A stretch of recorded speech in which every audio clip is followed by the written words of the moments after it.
بسم اللہ الرحمن الرحیم۔ کیا ناپاک عورتیں بھی رمضان المبارک میں ثواب کما سکتی ہیں؟ کیا حیض النفاس کی حالت میں بھی اللہ نے عورتوں کے لیے کوئی اجر کے دروازے کھلے رکھے ہیں؟ کیا ایسا تو نہیں کہ چند دنوں کی ناپاکی عورت کو عبادت سے محروم کر دیتی ہے، یا پھر اس حالت میں بھی اللہ نے اس کے لیے ایسے راستے رکھے ہیں جن سے وہ اپنی روح کو پاکیزہ اور اپنے نامہ اعمال کو روشن کر سکتی ہے؟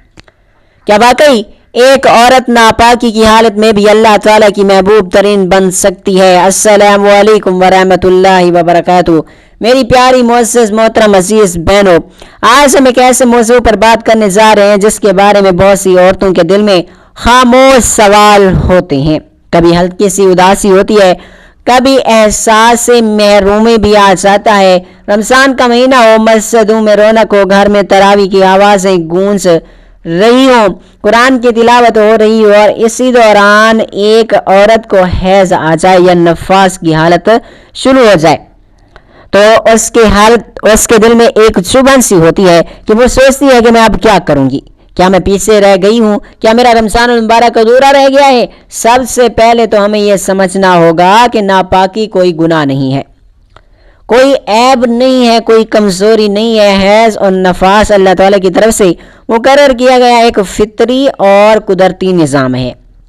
جس رب نے عورت کو پیدا کیا، اسی رب نے اس کے جسم میں یہ نظام بھی رکھا۔ یہ عورت کو کمزور نہیں بلکہ اس کی تخلیق کا حصہ ہے، اور یہ اس کی ماں بننے کے سفر سے جڑا ہوا ہے اور اس کی جسمانی صحت سے بھی جڑا ہوا ہے، اس کے وجود کی تکمیل سے جڑا ہوا ہے۔ جس چیز کو اللہ نے خود نظام فطرت بنایا ہو وہ کیسے بری ہو سکتی ہے؟ اسلام نے ناپاکی کو گناہ نہیں سمجھا، بلکہ اس حالت میں عورت کو عبادت سے رخصتی دی گئی ہے۔ اور کریں کہ رخصتی دی، محرومی نہیں دی۔ نماز معروف کر دی، بعد میں قضا بھی نہیں رکھی، روزے مؤخر کر دیے، بعد میں آسانی سے پورا کرنے کا حکم بھی دیا۔ یہ سزا نہیں، یہ رحمت ہے۔ اللہ تعالیٰ اپنے بندی کو اس کے جسمانی حالات کے مطابق عبادت کا حکم دیتا ہے، اور وہ اس پر بوجھ نہیں ڈالتا جو وہ اٹھا نہ سکے۔ پاکی کیا ہے؟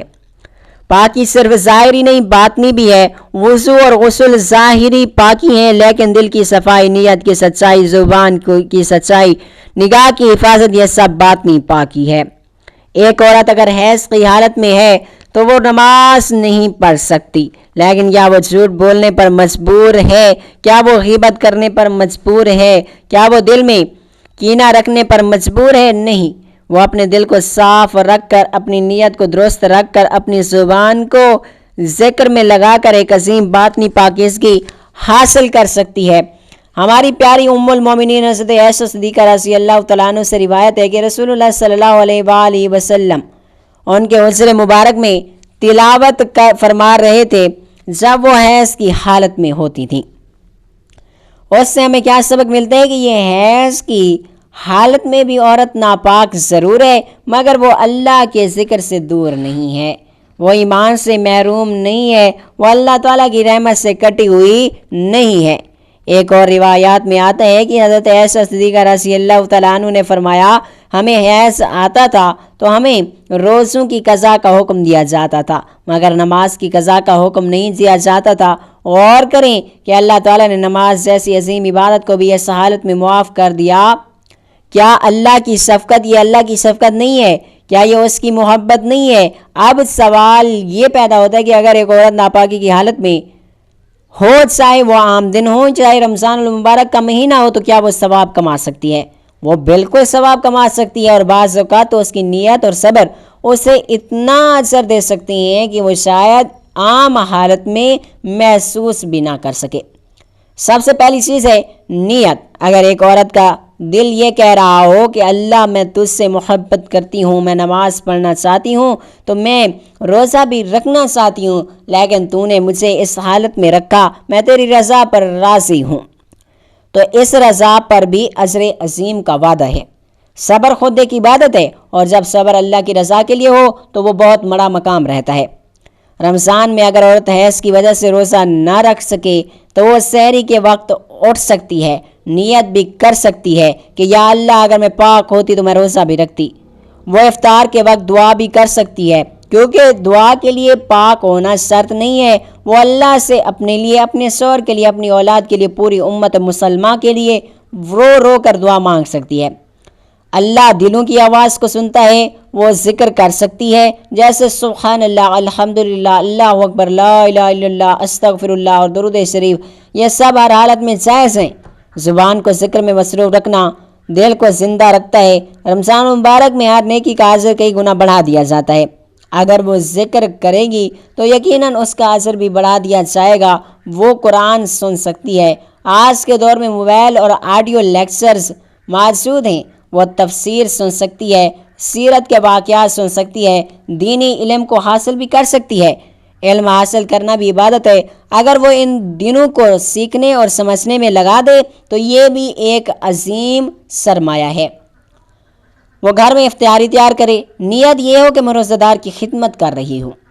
حدیث پاک میں آتا ہے کہ جو کسی روزہ دار کو افطار کروائے اسے بھی اتنا ہی اجر ملتا ہے جتنا کہ روزہ دار کو، بغیر اس کے اجر میں کمی کیے۔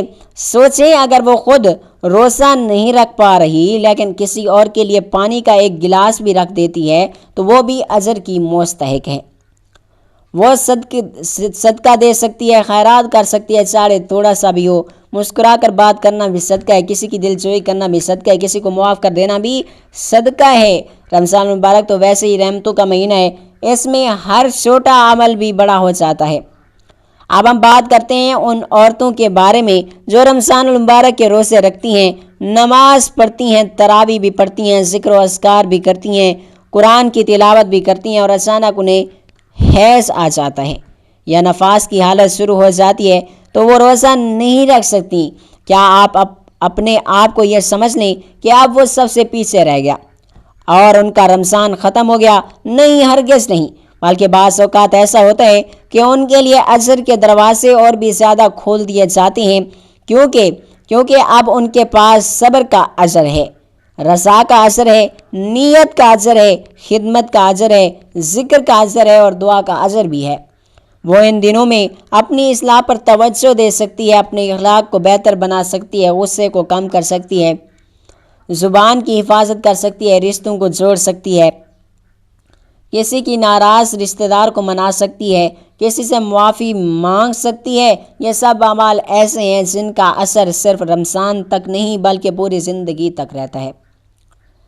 وہ ایک ڈائری بنا سکتی ہے جس میں ہر دن کا ذکر، دعائیں، اپنے گناہوں پر ندامت اور آئندہ کے ارادے لکھے ہیں۔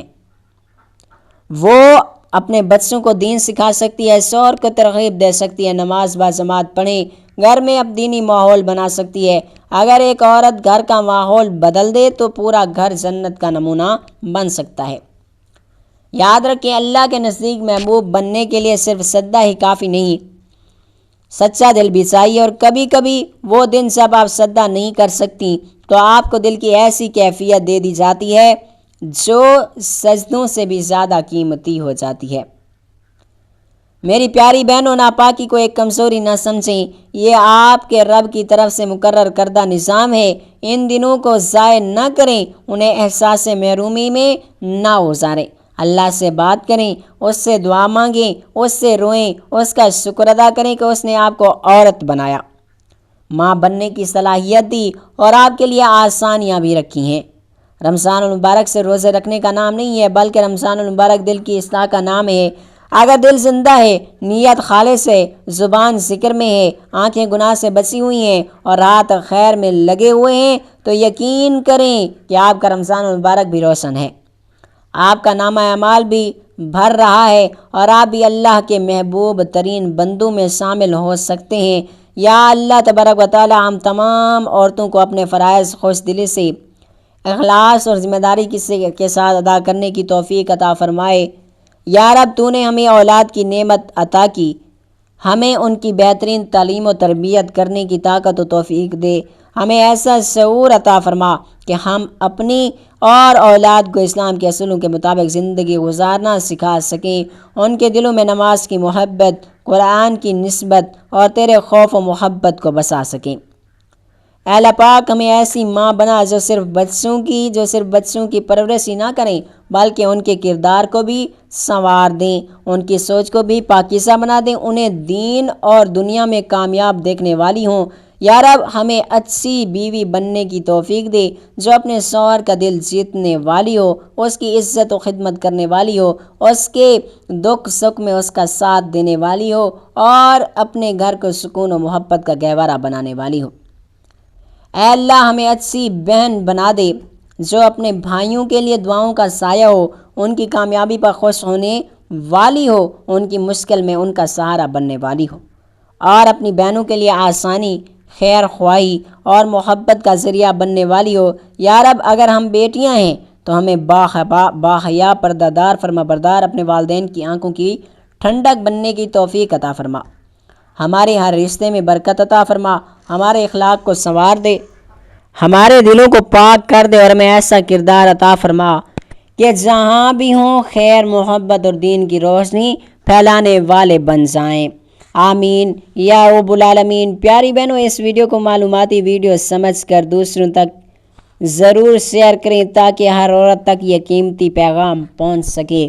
ہر ماں بہن بیٹی کو یہ سن کر اپنی زندگی میں نیکی کی طرف راغب ہو جائیں، اس مقدس مہینے کی برکت سے اپنے اعمال کو درست کریں، اللہ کے لیے محبوب بنے، سیدھے راستے پر چلنے کی توفیق پائیں اور برے راستے کو چھوڑ کر اپنی زندگی کو روشنی، محبت اور دین کی پیروی سے بھر دیں۔ یہ ویڈیو نہ صرف معلوماتی ہے بلکہ ہر عورت کے دل میں امید، حوصلہ اور عبادت کی محبت کو جگانے والا ذریعہ ہے۔ اللہ تعالی ہم سب عورتوں کو یہ سمجھ عطا فرمائے کہ حیض و نفاس کوئی عیب نہیں، کوئی برائی نہیں، کوئی گناہ نہیں بلکہ ایک فطری نظام ہے، اور ہمیں توفیق دے کہ ہم ہر حالت میں اس کی رضا تلاش کریں، اس کی محبت کو حاصل کریں اور رمضان کو اپنے لیے رحمت و مغفرت اور نجات کا ذریعہ بنائیں۔ آمین یا رب العالمین۔ اللہ پاک ہمیں بہتر عمل کرنے کی توفیق عطا فرمائے۔ استغفر اللہ، استغفر اللہ، استغفر اللہ۔